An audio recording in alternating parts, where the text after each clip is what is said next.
16 straight playoff appearances, 3 Stanley Cups during that span. Legends abound, and yet this team was pegged as a team to be among the NHL's worst this season. The Pittsburgh Penguins have been a beacon of stability in the NHL over the past 20 years, going back to the 06-07 season, with only one season with a points percent below 500. This is despite the fact they did this with 5 different head coaches during that span. The Penguins always found a way to sneak in and be dominant, and I mean, how couldn't they? They had a core 3 players of Sidney Crosby, Evgeni Malkin, and Kris Letang, and those 3 led to the dominance of the mid-2010s. However, as the years have gone on, age started catching up with this team. Pair this aging with a stagnant head coach and a general manager who would take a payday loan and say this is a sound investment, and the Penguins were a powder keg of failure just waiting to burst as we entered the 2020s. There was only one man who could save this team from itself at this point, and he is the main reason the Penguins are back in the playoffs, back in action tonight. However, I do think it's valuable for us to take a look as to how the Penguins got into this mess so that we can understand why they needed saving and what moves this man did to save the team. Our story begins in 2014. The Penguins were looking for a new GM and chose to hire Jim Rutherford, who built up the Carolina Hurricanes teams of the mid-2000s, which were the pinnacle of dominance, winning the 2006 Stanley Cup and appearing in the finals in 2002. The Penguins had hoped this move would continue the Penguins' standard of dominance set by the main trio, Sidney Crosby, Evgeni Malkin, and Kris Letang. Without diving too much into detail, Rutherford's tenure was a major success. He led the team building of back-to-back Stanley Cup teams in 2016 and 17, and he did this through major acquisitions like Patrick Hornquist, Ben Lovejoy, Phil Kessel, among others. And he also knew talent when he saw it by bringing in Evan Rodriguez later in his tenure. However, he would only become a big piece of the Florida Panthers Stanley Cup runs because of the next GM that would be in this picture. More on him in a little bit. Despite the massive successes, there were a few failures to note in this era. To start, one move I don't blame Rutherford on because it was a smart move at the time.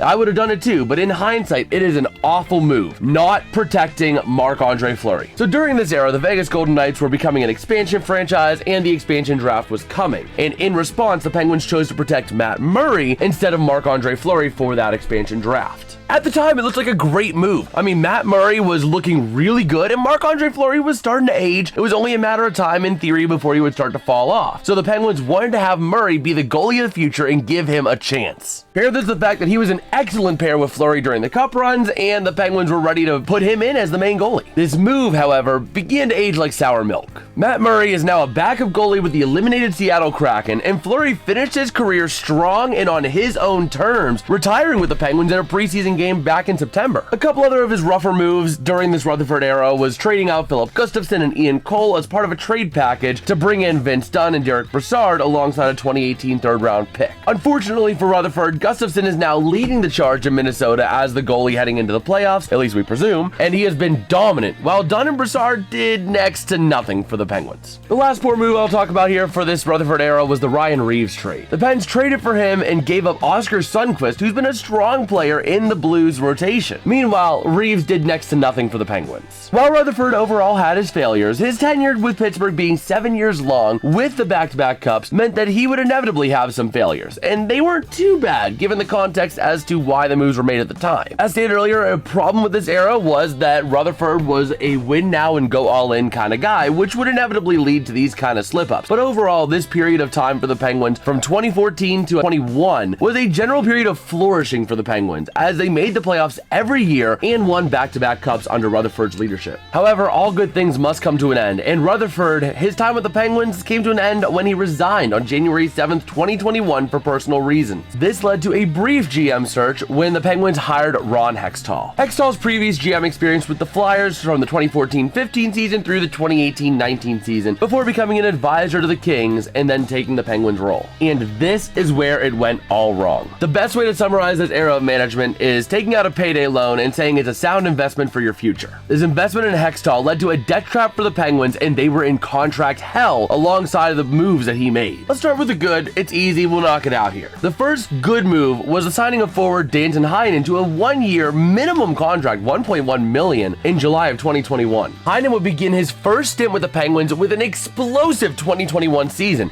playing 76 games, scoring 18 goals, and racking up 15 assists for a total of 33 points, and absolute steal for the price point. However, his production would take a slight dip after being re-signed for the 2022 season, and eventually he would leave the team for a few years to join the Bruins and Canucks before coming back to Pittsburgh. Hextall's next big win was, believe it or not, trading for Rickard Rakell. In March of 2022, Ron Hextall made a trade with the Anaheim Ducks, sending Rickard Rakell to the Penguins in exchange for Zach Aston Reese, Dominic Simon, Kalle Klang, and a second-round pick in the 2022 draft, later turning into Tristan Luneau. Overall, a massive win for Hextall as the Penguins landed a top-line forward in exchange for some depth pieces on the roster and maybe a bottom six forward. That was one of Hextall's few wins, but it was his biggest with the Penguins. Finally, I just want to say another good thing of the Hextall era was that he managed to keep the core together at a low price point, a team-friendly price point, but even a 2-year-old could have done that because the team wanted it, the players wanted it. Now here's the big part, the downright atrocious moves by Hextall. If I would list out every bad deal Hextall made with the Penguins, I'd be here until the 26-27 NHL season. So let's summarize the worst of the worst. The first of these atrocious moves was in April of 2021, when the Penguins wanted to get a lockdown man on defense, so they traded for a 36-year-old Jeff Carter. Overall, this trade is not the worst part of the move. Carter was a veteran presence, but the issue came with what happened next. In January of 2022, Carter would sign the worst deal in the history of trade deals by signing a 2-year, $6.25 million extension. While his production at the time was solid, as soon as he signed the deal, he fell off like the stock market in 1929. While the move looks awful in hindsight, let's give him the benefit of the doubt. Let's play devil's advocate. Maybe this is something that just couldn't have been seen? Well, to that I have to say, why would you pay a 37-year-old defenseman at an AAV of over $3 million? You're on borrowed time in the NHL at age 37, and that is a crazy move for Hextall to make. And this isn't even a not protecting Fleury kind of move. This was awful in the moment, because why would you give that kind of money to a guy that age? This move would need to be proven to be good for us to even consider it a decent move. The next bad move came in July of 21 when the Penguins traded Jared McCann to Toronto in exchange for a 2023 7th-round pick and prospect Philip Hollander. Overall, it looks like this move might be one to just flourish a little bit later because Philip Hollander did miss this last season and he just had to take a couple years to go over to Sweden before returning to the Penguins. But ultimately, Jared McCann absolutely exploded with the Seattle Kraken as he was taken in the expansion draft by getting 50-plus points in 4 of 5 seasons since the trade. Maybe Hollander will prove that he's worth the wait, but it's going to be hard to justify when McCann's been explosive as he was and the Penguins had the rights to him. After that disaster, Hextall surely learned his lesson, right? Absolutely not. He followed up this trade with the day that will live on in Penguins infamy, July 16th, 2022. This day led to 2 of the most disastrous trades in the Hextall tenure. The first of these trades I want to discuss is the John Marino trade. This trade sent John Marino to the Devils in exchange for Ty Smith and a 2023 third-round pick. After this trade, Marino had blossomed with the Devils before being flipped to Utah, being a strong regular piece of the Mammoth defense. As for Ty Smith, maybe he was a good piece to the Penguins puzzle? Absolutely not. He played a whopping 9 games for the Penguins and was a non-impact player in those games. He was then later used as a piece in a future trade we'll discuss later, but again, he was not a big piece in that trade. The second of these trades on this disaster of a day was the Mike Matheson trade. He was a decent defenseman for the Penguins, not a bad player at all. However, Hextall thought that he could squeeze more value out of him by sending him to the Canadiens for Jeff Petrie and Ryan Poehling. Since this trade, Matheson has moved up to be an assistant captain for the Canadiens and a steady rock on the defense. As for the players the Penguins got, well, they took on over $2 million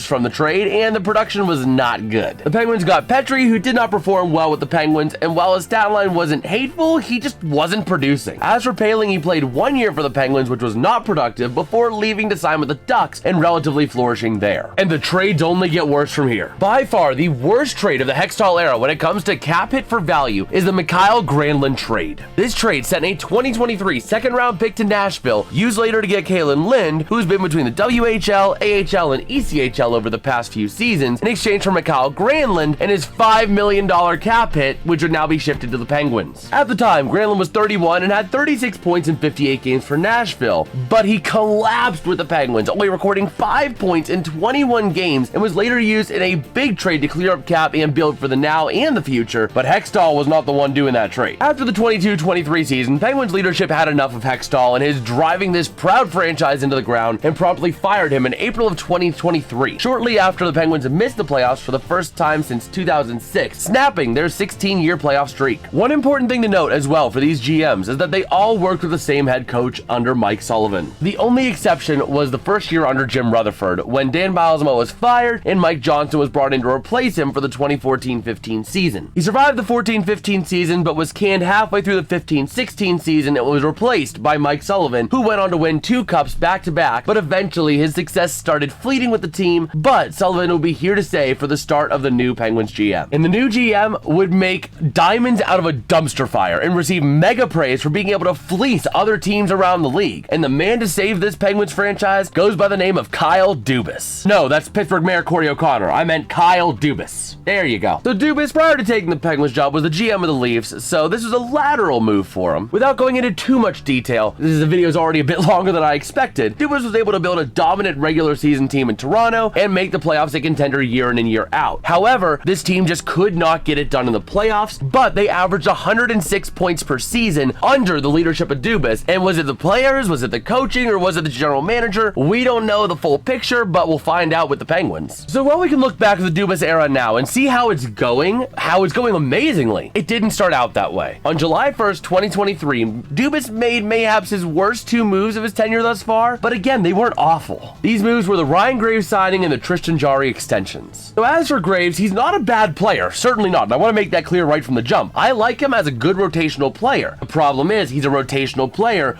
being from the bottom defensive pair or in the Wilkes-Barre-Scranton Penguins in the AHL. It's the money. Graves signed a 6-year deal worth an AAV of $4.5 million, which is a bit too much in my opinion for a guy who's played 153 games in 3 seasons with the Penguins and has been a rotational piece down in the AHL too. I personally would have liked to see that number a bit closer to $3 million or so. Overall, not a terrible move, maybe just a little bit more pricey than I would have liked to have seen. The other move was the Jarry extension. Overall, he is a pretty decent goalie. He's your average run-of-the-mill goalie. He's not going to win you games, but he's going to keep you in it as long as you have good play in front of him. And at the time of the signing, he had a pretty solid save percentage. In years leading up to the extension, he was averaging .910 to .920 save percentage, but they signed him to a 5-year AAV contract of $5.38 million. But since that extension, he has struggled to maintain a .900 save percentage with the Penguins. Overall, I don't blame Dubas too much for this. I mean, Jarry was looking like a solid goalie, but again, I would have liked to have seen that number a bit closer to $4 million. He's a slightly above average goalie at a .910 to .920 save percentage, but you know, you live and learn, and not a terrible move by any means. But from here on out, it's been all smooth sailing and all good times. A quick summary of some of the big moves made under Dubas that have been massive home runs. Well, let's go ahead and start with the big one. The splash 3-team trade affecting 3 divisions between the Penguins, Sharks, and Canadiens. In this trade, the Penguins would get Erik Karlsson, a pick, and 2 other players, and in return, they would only give up Casey DeSmith, who was not going to be the answer in net, Jeff Petrie, and Mikael Granlund, who were both discussed earlier and both needed their contracts off the books. This move was made to help bolster this roster for years to come, the Penguins saving $2.5 million against the cap and getting an offensive defenseman in Karlsson coming off a 101-point season. It don't get much better than that. While Karlsson's had his fair share of struggles with the Penguins, he has really blossomed as of late, really having a big second half to the 25-26 season. It is a big part as to why this Penguins team is sitting in the playoffs and playing tonight. The next big win for Dubas came in March of 24. The trade was massively mocked at this time, but overall, I think it was a really good move. It was the Jake Guentzel trade, and it was a massive move for the cap. The Penguins sent Guentzel to the Hurricanes for Michael Bunting, Vasily Ponomarev, Cruz Lucius, and a conditional 2024 second round and 5th round pick. The Penguins later then sent some of these assets out for other trades, leading to the final Guentzel return being Ville Koivunen, Harrison Brennecke, Tommy Novak, Cruz Lucius, and the Winnipeg Jets' 2nd and 4th round picks in the 2026 draft. In hindsight, I see this as a great move. Guentzel finished up his year in Carolina and then went on to sign a 7-year, $63 million or $9 million AAV contract with the Lightning, which would have crippled the Penguins at that time given their cap situation. And as for the return, the group was a bunch of serviceable players. You got Tommy Novak, who's found a role in the middle 6. Brennecke's been a strong developmental prospect up and down at times. Koivunen's a nice player to fill in for injuries despite the fact that he struggles when the game speeds up. He knows his game and he can be great. And also Cruz Lucius and the extra 2 picks, I mean, that's just, icing on the cake. Not sure how much they're going to develop, but we'll see. Now, the biggest signing I want to talk about is the Avery Hayes signing, which is the next step in our journey in March of 2025. He spent some time with the ECHL Wheeling Nailers and the AHL Wilkes-Barre Scranton Penguins, but got his NHL contract on March 13th, 2025. Since signing that contract, Hayes has played 16 games for the Penguins and got 5 goals and no assists for 5 points, which ain't bad for your first 16 games in the NHL. Not to mention, he's still only 23, so there's still a lot of time for development. However, it was at this time that the Penguins had missed the playoffs for 3 straight seasons and change needed to happen. It clearly wasn't Dubas because he was hitting home run after home run after home run, so the change would occur at head coach. After the 24-25 season, the Penguins and longtime head coach Mike Sullivan mutually agreed to part ways, which led to the first head coaching search in Pittsburgh for Penguins in almost 10 years. And the man to lead this search would be none other than Kyle Dubas. Long story short, the Penguins would give the keys of the kingdom to Dan Muse as the new head coach, who was an assistant coach with the New York Rangers and USA Hockey NTDP head coach before that. And this move was a big one to reinvigorate this team, as the 25-26 season began with a bang, being the best team by record at the end of October, and they would continue this dominance into the month of November. And while December was a rough month, the Penguins did make 2 massive trades in December of 25. These trades, the first of which being trading Tristan Jarry and Sam Poulin to Edmonton on December 12th for Stuart Skinner, Brett Kulak, and a 2029 second-round pick. This was essentially a net neutral cap move, and then Kulak would be traded to Colorado for Sam Girard and a 2028 second-round pick. And in essence, the Penguins traded Tristan Jarry for a cheaper Tristan Jarry, and Skinner has the experience in the Stanley Cup Finals, going with the Oilers the past 2 seasons. And Dubas wasn't done, as on the 29th, he sent a 2026 second-round pick, a 2027 third-round pick, and Danton Heinen into the Blue Jackets in exchange for Igor Chinikov, who was struggling with the Blue Jackets at that time. In the 2025-26 season, he played 29 games with Columbus and got 3 goals and 3 assists for 16 points with an average of 1.43 shots per game. With Pittsburgh, things absolutely changed, and in 43 games with the Penguins, he got 18 goals and 18 assists for 36 points and a 2.42 average shots per game. Not to mention, he also has the power and the speed to back up them shots. And still, Dubas was not done with this roster. On March 6th of 26, Dubas sent a third-round pick to the Detroit Red Wings for Elmer Soderblom. Soderblom is around the same age as Chinikov and can still develop, but even right now, I suspect that he's going to be a big piece of this Penguins playoff game plan. He is a 6'8" monster and is not afraid to throw the body around when he needs to. He is the embodiment of a physical bottom 6 forward. And ultimately, these are the moves that bring us to how we got to where we were now. Any other GM might have made similar moves, but I doubt any GM would have made all of these moves. And it was these moves, from the players to the coaching search, that led the Penguins back into the playoffs tonight. And I doubt that any other GM would have turned the Penguins around as quickly as Dubas did from the Hextall era. Now the ball's in your court. Let me know in the comments, do you think any other GM would have made this turnaround as quickly?